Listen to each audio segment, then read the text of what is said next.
जय बालाजी, आपका राजनीतिक टॉक के चैनल में मैं आज फिर से स्वागत करता हूं।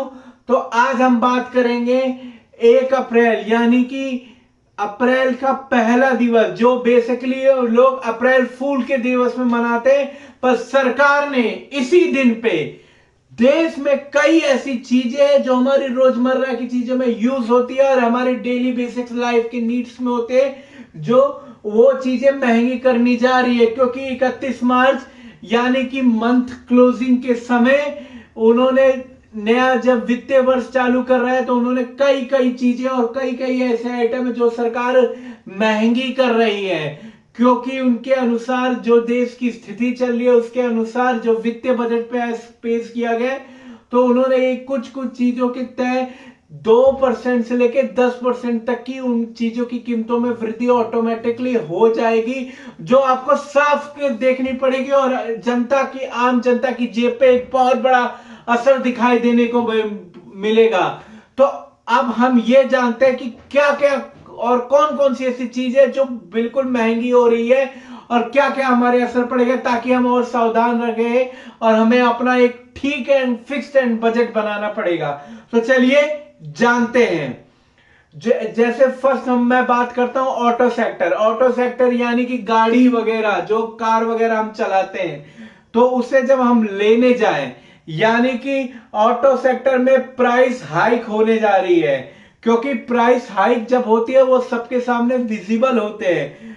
जैसे एग्जांपल है, ऑटो सेक्टर कौन कौन सी कंपनी है सबसे बड़ी इंडिया में? ऑटो सेक्टर की company Maruti Suzuki, Tata Motors और महिंद्रा, ये सब तो बड़े बड़े नामी है जिसका नाम आपने सुना ही होगा।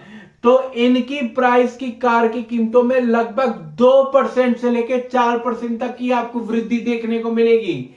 मतलब एक कार अगर अगर 1 लाख की आ रही है, मैं एक कार की 1 लाख की बस अनुमानित बता रहा हूं, तो उस 1 लाख का 2% से 2% कीमत अब जो अप्रैल के बाद खरीदेगा उसको 2% ज्यादा ही पैसे देने को करेंगे। मतलब वो 1,20,000 की या 1,02,000, 1,04,000 की वो गाड़ी गाड़ी आएगी।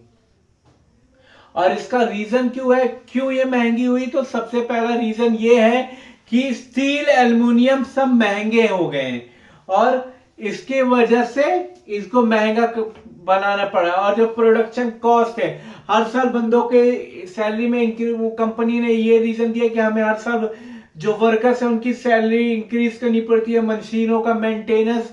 तो ये एक तरह से प्रोडक्शन कॉस्ट जो होती है वो बढ़ेगा, तो इसके चक्कर में हमें प्राइसेस भी इंक्रीज करने ही पड़ेंगे। और इसका इंपैक्ट क्या होगा कि 10 लाख की कार है तो उस पर कितना होगा? 1 लाख की कार पे कितना बताया, तो 10 लाख की कार पे क्या इंपैक्ट होगा कि 20,000 से लेके 40,000 रुपए हमें एक्स्ट्रा देने पड़ेंगे 1 लाख पे। तो सोचिए 10 लाख की गाड़ी हो और उस पर पहले ही, अब मार्च से पहले वो सिर्फ 10 लाख की आ रही है, पर वो अब आएगी 10,20,000। 2% पे अगर 4% हो तो 10,40,000 रुपए आएगी।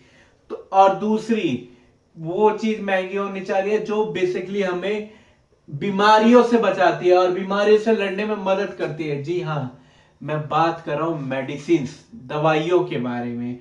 क्योंकि मेडिसिन में अभी के मुताबिक सबसे ज्यादा हाइक और नोटिसेबल जंप हमेशा इसी में आता है। सबसे पहले इंक्रीज, इसमें इंक्रीजिंग पता हूं कितने परसेंट की हो रही है? लगभग 6 से 12% तक, वो भी एनपीए फॉर्मूला के आधार पर 6 से 12% की हाइक करने जा रहे हैं मेडिसिन पे। और मेडिसिन है क्या? मेडिसिन वो चीज है जो बेसिकली हमको बीमारी से लड़ने में मदद करती है। वैसे ही इंडिया का मेडिकल सिस्टम इतना महंगा है, यहाँ पे इलाज तो हो ही नहीं पाता लोगों का, और उस पर मेडिसिन के दाम भी बढ़ने जा रहे हैं। और इसका डेली इंपैक्ट ये पड़ेगा कि मेडिसिन का जो खर्च होता है ना, वो क्या होता है, स्टेबिलिटी बढ़ा देता है बेसिक लाइफ में। और लॉन्ग टर्म जो पेशेंट्स होते हैं जिनको दवाइयां खानी ही खानी है, उन पे ज्यादा असर होगा। आपके घर में भी भगवान ना करे कोई ऐसा हो, पर कई ऐसे होंगे जिनको डेली डेली दवाइयां चाहिए ही, क्योंकि भैया उनकी दवाइयों के सहारे उनका बीपी हाई हो, इस तथा कई बीमारियां होती है, किसी का ब्लड प्रेशर है, किसी का सर दर्द है, पर तरह तो किसी के सर के ऑपरेशन किए, उनको डेली अपनी दवाइयां खानी होती है। तो सरकार ने इसमें 6% से 12% की महंगाई की हाइक कर रखी है, और उनकी कंपनियों, जो कंपनियां ये बनाती है, उनकी पे हाइक का प्रोसेस चल रहा है। तो ये एक बहुत बड़ी हाइकनेस है। और तीसरा हम बात करेंगे भारत के टोल टैक्स के बारे में। जैसा कि आपको पता है कि भारत का टोल टैक्स हर साल बढ़ता है, क्योंकि वो हर साल रिवाइज होता ही होता है। कोई भी टोल टैक्स, आज आपको टोल टैक्स पे 30 देने पड़ रहे हैं, तो अगले साल वो 40 ऑटोमेटिक हो ही जाते हैं। तो ये हर साल रिवाइज होता है। और इसका इस साल या इंक्रीजिंग आप कहे जाए तो 3 से 5% की इंक्रीजिंग होगी। मतलब आप ही 40 रुपए की 5% का हिसाब आप लगा लीजिए कि आपको इतना और एक्स्ट्रा देना पड़ेगा। और इसका इम्पैक्ट क्या होगा, डेली जो डेली जो आवन जावन करते हैं, जैसे कई लोग हैं, जैसे मैं गुड़गांव में ही रहता हूं, पर दिल्ली की गाड़ियां या बहादुरगढ़ की गाड़ियां जो बेसिकली गुड़गांव में एंटर करती हैं, तो उनका डेली इंपैक्ट में डेली रूटीन है। तो जहां उनके 2000 रुपए मंथली लग रहे हैं अपनी गाड़ी लाने पे, अगर वही मंथली उनके 2200 या 2400 लगे, तो उनकी जेब पे कितना होगा, डायरेक्ट 400 रुपए का। एक महीने का 400 रुपए का असर, तो 12 महीने का कितना होगा, 12 चौक 48, 4800। सीधे सीधे अगर राउंड फिगर लगाए तो 5000 रुपए पर एक साल में उनकी कीमतों में बढ़ोतरी दिखाई देगी। और उनकी सैलरी का इम्पैक्ट, मतलब सैलरी उतनी इंक्रीज नहीं हो रही जितनी महंगाई इंक्रीज हो गई है।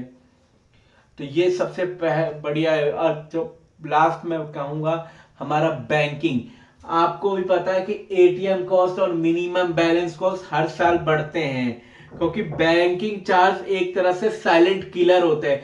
कब हमारे अकाउंट में किस चीज का बैंकिंग चार्ज कट जाए हमें भी नहीं पता रहता। कभी बोलते हैं निफ्टी के कार्ड दे, कभी बोलते हैं ईसीएस के कार्ड दे, कभी बोलते हैं कि आपका मिनिमम बैलेंस होता है, कभी बोलते हैं आपका चेक बाउंस हो गया। एक तो चेक बाउंस का समझ में नहीं आता। एक तो चेक बाउंस होता है हमारी ऑटो डेबिट में होता है, तो ऑटो डेबिट का चार्ज हम बैंक को दे, चेक बाउंस का जो एक्स्ट्रा चार्ज हम उस बैंक को दे। मतलब वही 3000 का, अगर हमें 3000 का हमारा कोई लोन जा रहा है, अगर ऑटो डेबिट हो उसका मिसअप हो गया, भले ही 1 रुपए के लिए मिसअप हो गया, तो क्या होगा दोस्तों, ऑटो डेबिट का तो चार्ज हमें देना है, प्लस जितना अमाउंट हमें, ये नहीं कि ऑटो डेबिट का 500 रुपए दे दिया तो हमारा नहीं हो, उसके बाद भी हमारा 600 रुपए पेनल्टी ठुकेगी लेट चार्जेस में। तो बैंकिंग में तो हर साल ऐसा होता ही होता है। और इस साल भी इसमें 3 से 5% के चार्जेस बढ़ सकते हैं, क्योंकि ये, और वो किस किस चीज में है, तो सबसे पहले एटीएम यूजेस में मिनिमम बैलेंस पेनल्टी लग सकती है, और क्रेडिट कार्ड की फीस भी इस बार बढ़ सकती है।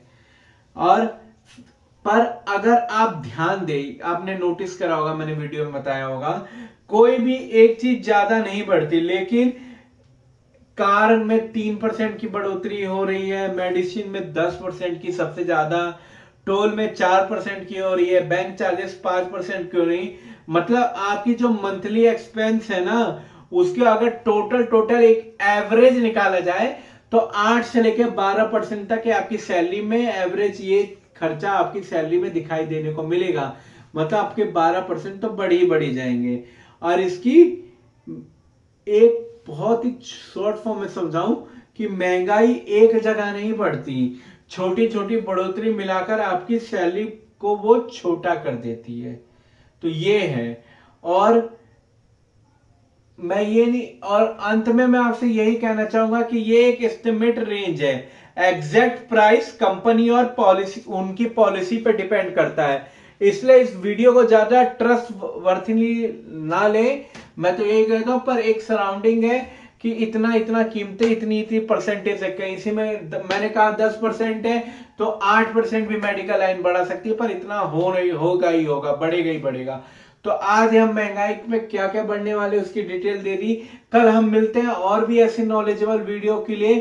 तो चैनल को पसंद आए तो लाइक शेयर सब्सक्राइब ठोको, और खूब ज्यादा सपोर्ट करो चैनल को। तब तक के लिए विदा लेता हूं। जय बालाजी।